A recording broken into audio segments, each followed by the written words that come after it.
আমি সরাসরি এর মধ্যে আর কিছু এক্সট্রা কথা না বলে চলে আসছি বিশ্বজিতের কাছে। দু রকমের তত্ত্ব আমরা পেলাম বিশ্বজিৎ। একটা হচ্ছে যে বাংলাদেশের প্রভাবের জন্য অনেকটা বাংলা ভাষাকে অন্য খাতে বওয়ানোর চেষ্টা করা হয়েছে, যদিও আমাদের দেশে বা আমাদের বাংলা চর্চার ক্ষেত্রে তার প্রভাব পড়েনি। আর দ্বিতীয়ত হচ্ছে খুব সিগনিফিক্যান্ট, দেবারতী যে পয়েন্টটা অ্যাড্রেস করলেন যে নিজের দেশের ক্ষেত্রে অন্যান্য হিন্দি বা অন্য ভাষার একটা আগ্রাসন সেটাও কাজ করছে। দুটো জায়গা থেকেই আমরা আমাদের নিজস্বতা নিয়ে কতখানি এগোতে পারছি, নাকি সেটাই একটা চ্যালেঞ্জ হয়ে দাঁড়াচ্ছে?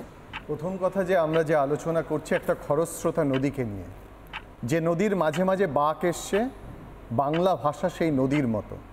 আমরা ইতিহাস বলছিলাম, মধ্যযুগের কথা বললাম, বাংলায় মুসলমানরা যখন এসছে সেই সময়ের কথা বললাম। বাংলা ভাষার সামনে প্রতিবন্ধকতা তৈরি হয়েছিল। আমরা দুপার বাংলার বাঙালিরাই সেই প্রতিবন্ধকতাকে সুনামির মতো উড়িয়ে দিয়েছি। কারণ বাংলা ভাষার জায়গায় আছে। আমরা বাঙালিরা মানসিকতার কতটা পরিবর্তন করতে পেরেছি। একটা ছোট্ট কথা বলে নিই, কারণ যে শব্দের প্রয়োগ নিয়ে বলছে, শব্দের আগমন নিয়ে কথা হচ্ছে, যে কোনো ভাষা পৃথিবীর যখন অন্য ভাষার সংস্পর্শে আসে, অন্য জাতির সংস্পর্শে আসে, অন্য ধর্মের সম্প্রদায়ের সংস্পর্শে আসে, দু ধরনের শব্দ সেই ভাষায় আসে, আত্মস্থীকৃত শব্দ এবং ঋণকৃত শব্দ।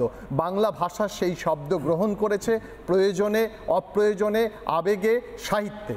সুতরাং এবার মধ্যবিত্ত বাঙালির মানসিকতায় দেখছে যে বাংলা ভাষা তার নিজের অস্তিত্ব বজায় রাখতে পারছে কিনা, তার সবথেকে বড় চ্যালেঞ্জ অভাষাতাত্ত্বিক।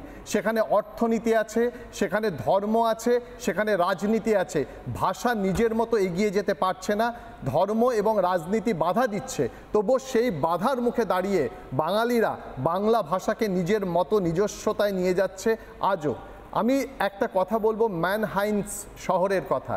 পশ্চিম পূর্ব জার্মানির একটি শহর, যেখানে গ্যাট ইনস্টিটিউট, তার মাথায় লেখা আছে বিভিন্ন ভাষার অভিবাদন, তাদেরকে সম্মান জানানো হচ্ছে। সেখানে লেখা আছে নমস্কার। সেখানকার বাঙালিরা তর্ক করছে, এটা নমস্কার কাদের, হিন্দুদের জন্যে না সালাম হবে ওটা? তার মানে এটা কি ঠিক যে সারা হিন্দুরা কখনো কেউ সালাম বলে না, মুসলিমরা কখনো নমস্কার বলে না? অর্থাৎ বাঙালিরা এই তর্কে গেছে যে হিন্দুদের ভাষা নমস্কার, মুসলমানদের ভাষা সালাম। অনেকে ভাবছেন বাংলা ভাষা নিজ ভূমে পরভূমি হয়ে আছেন এবং নিজ ভূমে শরণার্থী হয়ে আছেন। না, শিশির কুমার রায় তিনি বলছেন শুধু লেখকদের কাছে নয়, বাংলা ভাষা আজও সমস্ত বাঙালির কাছে নিরাপত্তা, আশ্রয় প্রার্থনা করছে। কারণ জানে যে এই বাঙালিরাই বাংলা ভাষাকে বাঁচিয়ে রাখবে। ধর্মের কথা আসছে, ধর্মের সঙ্গে ভাষার সম্পর্ক এখানে কোথায় আছে? আমরা বাঙালিরা এপার বাংলা ওপার বাংলা দুজনেই বাংলায় বলি, ইসিদুল্লাহ বিসমিল্লাহ হজরত মোহাম্মদকে দান করো বেহেস্তের সর্বোত্তম স্থান। আবার আমরাই বলি যে আশ্বিনের শারদপ্রাতে বেজে উঠেছে আলোক মঞ্জরি, ধরণীর বহিরাকাশে অন্তরিত মেঘমালা। এ তো আমরা বাংলায় বলি।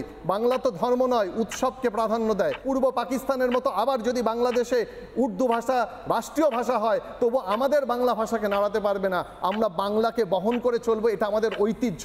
সমস্যা হচ্ছে যারা এই এখন বাণিজ্য করছে ভাষা নিয়ে, যারা অর্থনীতি দিয়ে ভাষাটাকে আটকে রাখতে চাইছে, তাদের কাছে বড় চ্যালেঞ্জ। আর বাঙালি হিসাবে আমরা এখানে যারা আছি সবাই সেই চ্যালেঞ্জের মুখে দাঁড়িয়ে কোনো ধর্ম, কোনো রাজনীতি বাংলা ভাষাকে তার অস্তিত্ব থেকে ছড়াতে পারবে না। সে তার অস্তিত্ব সঠিকভাবে বজায় রাখবে। নানা ধরনের কন্টেন্ট দেখার জন্য লাইক করুন, শেয়ার করুন আমাদের ফেসবুক পেজ, সাবস্ক্রাইব করুন আমাদের ইউটিউব চ্যানেল। পাশাপাশি অন্যান্য ব্রেকিং নিউজের জন্য অবশ্যই চোখ রাখুন রিপাবলিক বাংলায়।